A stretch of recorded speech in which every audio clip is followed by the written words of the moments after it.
بعد از اینکه دختر این زن و شوهر که کارفرمای این مرد هستن توسط یه باند قاچاق روسی دزدیده میشه، اونا که از گذشته نظامی این مرد باخبرن بهش پیشنهاد $50,000 پول میدن تا توی پیدا کردن دخترشون به اونا کمک کنه. ولی مرد این کارو قبول نمیکنه و از اونجا میره.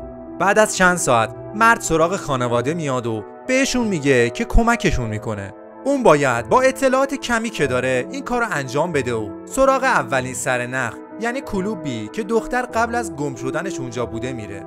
اون صاحب کلوبو تا خونش تعقیب میکنه و وقتی مطمئن میشه اون تنهاست با یه شاتگان وارد خونش میشه و درباره دختر ازش سوال میپرسه. صاحب کلوب نمیخواد هیچ حرفی بزنه و مرد باید از کارهایی که بلده برای به حرف درآوردن اون استفاده کنه و اطلاعات بقیه رو بگیره تا در نهایت بتونه دختر رو نجات بده.